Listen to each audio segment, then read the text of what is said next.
جی السلام علیکم، میں ہوں خرم آزاد اور آپ دیکھ رہے ہیں میرا یوٹیوب چینل۔ پہلے تو آپ سب کو بہت بہت مبارک ہو کہ پاکستان نے افغانستان سے میچ جیت لیا اور اس میں شاندار کردار ادا کیا آصف علی نے کہ انہوں نے صرف ایک اوور میں 4 چھکے لگائے اور ان کے 4 چھکوں نے میچ کا پانسا پلٹ دیا۔ اور وہ میچ جو کہ بالکل برابر جا رہا تھا، اس کو یہ پہلے بھی یعنی کہ کہا جا رہا تھا کہ شاید افغانستان جیت گیا، لیکن انہوں نے ان کے 4 چھکوں نے جو ہے وہ پاکستان کی فتح کو یقینی بنا دیا۔ تو اب جو ہے وہ پاکستان سیمی فائنل میں پہنچ گیا ہے۔ تو آگے دیکھیں آگے کیا ہے فائنل، سیمی فائنل میں یا فائنل میں، اور یہ بھی شنید کی جا رہی ہے کہ شاید بھارت کے ساتھ جو ہے وہ پاکستان کا جو ہے فائنل جو ہے میچ پڑ جائے۔ تو آج کی بات کرتے ہیں جی۔ آج جو سب سے اہم جو بڑی خبر ہے آج کی، وہ ہے کہ وزیر اعلیٰ بلوچستان جو نئے بننے والے ہیں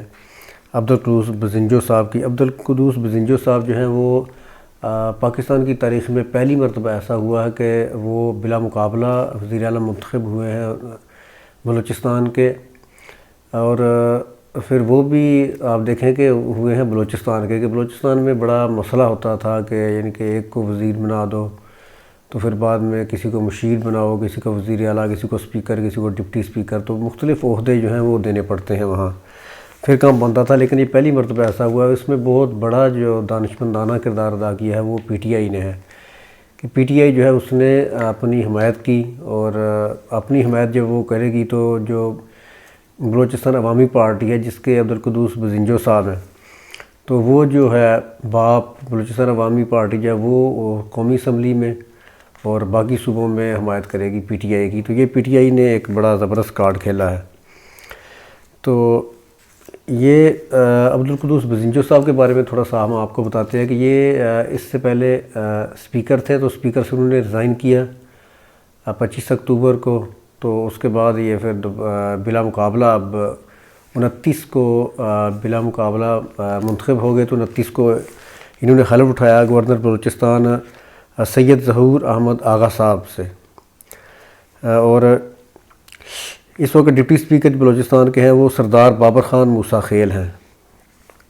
اور عبدالقدوس بزنجو صاحب جو ہے وہ 40 سال کے عمر ان کے لگ بھگ ہے، اور یہ کہتے ہیں کہ جو عملی کام ہے وہ عملی کام جو ہے وہ میرے بتائیں گے آپ کو کہ میں ان کے کیسا بندہ ہوں، میں کیا ہوں۔ اس کے علاوہ یہ پڑھے لکھے ہیں کہ انہوں نے ایم اے انگلش کیا ہے بلوچستان یونیورسٹی سے، اور یہ ایم پی اے ہیں بلوچستان کے حلقہ 44 سے، اور یہ جو ہے اوران پنجگور کا علاقہ ہے۔ اور پھر سب سے بڑی بات یہ ہے کہ یہ بڑے کامیاب یعنی کہ سیاست کا گر سمجھتے ہیں کہ یہ نومبر 2002 سے اب تک جو ہے وہ ہارے نہیں ہیں اور ایم پی اے چلے آ رہے ہیں، اور اس سے علاوہ یہ ڈپٹی اسپیکر بھی رہے بلوچستان اسمبلی کے، اور مختلف یعنی کہ وزارتوں کے اوپر بھی، لائف سٹاک اور دوسری جو وزارتیں ہیں ان کے اوپر رہے ہیں۔ تو اس طرح ان کے بارے میں عبدالقدوس بزنجو صاحب کے بارے میں یہ کہا جا رہا ہے کہ وہ جو ہے بالکل ایک تو ینگ ہیں، اور ایک بڑے یعنی کہ دانشمندانہ طریقے سے اور بڑے حوصلے سے جو ہے وہ بات کو سنتے ہیں اور بات کو پرکھتے ہیں، پھر آگے چلتے ہیں۔ تو انہوں نے کہا کہ ہم جو اپنی مخالفت ہے جام کمال صاحب سے، کیونکہ وہ بھی باپ کے تھے بلوچستان عوامی پارٹی کے، تو ان کے ساتھ جو اپنی مخالفت ہے وہ انہوں نے کہا کہ ختم کرتے ہیں، اور باقی جماعتوں کے ساتھ بھی ہماری کوئی مخالفت نہیں ہے، ہم مل کر چلیں گے اور مل کر ہم صوبے کی ترقی کے لیے جو ہے وہ ہم کام کریں گے۔ تو یہ تو تھی بات عبدالقدوس بزنجو صاحب کی۔ اب جو ایک اور جو آج میڈیا میں بات چلی وہ طالبان کی وارننگ کے بارے میں تھی، کیونکہ ایک تو میڈیا میں بات ایسی چلاتے ہیں کہ تھمب نیل کے اوپر کچھ لکھا ہوتا ہے جبکہ اندر جو ہے وہ کچھ ہوتا ہے۔ تو طالبان نے وارننگ دی اپنی ٹیم کو کہ اگر وہ جیت جائے ٹیم ان کی، یہ تو اپنی پبلک کو انہوں نے وارننگ دی تھی کہ اگر افغانستان کی ٹیم اس وقت تو ہار گئی ہے، لیکن انہوں نے یہ وارننگ دی تھی کہ اگر جیت جائے تو فائرنگ نہیں ہوگی۔ یہ بہت بڑی تبدیلی ہے طالبان کی طرف سے، کیونکہ ان کا ایک کلچر ہے جو کہا جاتا ہے کہ افغانستان کا کلچر ہے ایک بندوق، آپ ان سے لڑکی یعنی کہ لڑکی کی طرح وہ محبت کرتے ہیں بندوق سے، جس طرح پنجابی ایک لڑکی سے محبت کرتا ہے یا کوئی اور کہہ لیں، تو آپ ان سے یعنی کہ لڑکی کھو جانے کا ان کو اتنا دکھ نہیں ہوتا جتنا کہ ان کی جو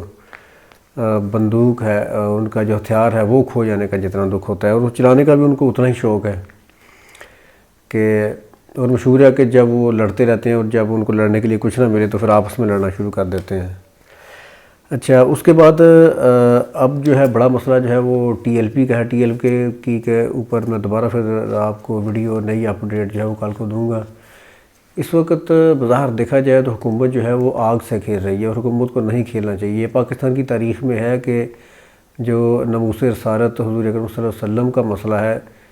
جب کسی مسئلے کے ساتھ بھی اس کو لگایا جاتا ہے تو اس میں ایک بہت بڑے جذبات اور سینٹیمنٹ آ جاتے ہیں۔ جب وہ جذبات کسی بھی چیز میں شامل ہو جائیں تو ان کے آگے موت اور زخمی ہونا اور بھوک برداشت کرنا اور سخت موسم ان کے لیے کچھ نہیں رہتا، جبکہ مذہبی جذبات شامل ہو جائیں۔ اور یہ پاک و ہند کی تاریخ ہے کہ جب بھی یعنی کہ بڑے بڑے یہاں جلوس ہوئے اور بڑے بڑے یعنی کہ ایسے بڑے جو ہے نامی گرامی لوگوں کو قتل کیا جنہوں نے گستاخی کی تھی نعوذ باللہ حضور اکرم صلی اللہ علیہ وسلم کی شان میں، تو اب اور یہ مقبول جان کے مطابق یہاں جو سب ہیں وہ ترخانوں کے بیٹے بننا چاہتے ہیں، کیونکہ غازی علم الدین شہید جو تھے وہ ترخانوں کے بیٹے تھے، اور انہوں نے شاطم رسول جو ہے ان کو یعنی کہ کتاب کے ایڈیٹر جو تھا ہندو، اس کو گستاخ رسول کے یعنی کہ سلسلے میں انہوں نے اس کو قتل کیا تھا۔ تو یہاں جو ہے وہ سب فخر محسوس کرتے ہیں کہ ہم جو ہیں وہ وسلم کی شان کے اندر کوئی بھی اگر گستاخی کرے اور کوئی بھی ایسا معاملہ ہو مذہبی جو کہ ریلیٹڈ ہو حضور اکرم صلی اللہ علیہ وسلم سے، تو ہم اس میں کسی کو بھی یعنی کہ جذبات کو جو ہے وہ برداشت نہیں کرتا کوئی بھی، یعنی کہ ان سب سے زیادہ جو ہے ہم سمجھتے ہیں کہ ہم قربان، ہماری اولاد، ہمارا سب کچھ اس وسلم کے اوپر قربان۔ تو جب جذبات جو ہیں اس وسلم کے ساتھ یعنی کہ لگ جاتے ہیں تو اس میں پھر کچھ نہیں دیکھتا۔ اور آپ دیکھیں کہ اس کراؤڈ میں جو مولوی حضرات ہیں کم ہے، پیر حضرات کم ہے، سب سے زیادہ جو پبلک ہے اس کے ساتھ۔ تو اس لیے اب جو نئی اپ ڈیٹ آئی تھی وہ یہ تھی کہ یعنی کہ ان کو روکا جائے گا، جہلم کا جو پل ہے اس کے پار یعنی کہ بہت زیادہ گہرائی میں کھڈے کھودے گئے ہیں، وہاں روکا جائے گا، لیکن اگر وہاں بھی نہ روکا گیا تو پھر یہ کہاں رکے گی؟ اور پھر یہ بھی ایک سخت بیان دیا انہوں نے کہ ہم ان کو سختی سے نپٹیں گے، اور جو پورے اختیارات دے دیے ہیں پنجاب میں رینجرز کو، تو رینجر کو اختیارات آپ دیں، آپ جو بھی کریں، جب تک وہ ایک لاجک اور پیار کے ساتھ جب تک ان سے بات نہیں کریں گے اس وقت تک کچھ بھی نہیں ہوگا۔ کہ بڑے بڑے علماء کرام کو ڈال کر، جس طرح بہت بڑے علماء کرام ہیں، مفتی تقی عثمانی صاحب ہیں، مولانا طارق جمیل صاحب ہیں، جلیل شرک پوری صاحب ہیں، اور اس طرح صاحبزادہ غلام رسول صاحب ہیں، تو بڑے بڑے ان کے علماء کرام ہیں، ان کچھ شامل بھی ہوئے تھے، تو ان کو ڈال کر کوئی بات کا حل نکالا جائے تو یہ بہتر ہے بجائے اس کے کہ سختی کر دی، کیونکہ جتنا یہ ایسا سپرنگ ہے کہ جتنا آپ دبائیں گے یہ اتنا ہی ابھرے گا، اور حکومت کے لیے آئندہ آنے والے وقت میں بہت مشکل ہو جائے گا حالات کو سنبھالنا، کہ پہلے ہی معیشت جو ہے وہ ہماری پہلے ہی بہت ڈاؤن ہے۔ تو وہ تو سعودیہ نے جو دی ہے $3 ارب، تو کچھ نہ کچھ ڈالر نیچے آیا ہے، اور سونے کی قیمت نیچے آئی ہے، اور باقی اشیاء کی قیمتیں نیچے آئی ہیں، اور تیل بھی اتار دے گا وہ۔ اس کے اوپر بھی پھر بات کریں گے کہ سعودیہ نے جو ہے وہ پاکستان کی جیب فری میں نہیں بھری، اس کے پیچھے بھی بڑا کچھ چھپا ہے۔ تو اب تک کے لیے اتنا ہی، اگلی ویڈیو میں پھر آپ سے بات ہوگی۔ اوکے جی، رب رکھا۔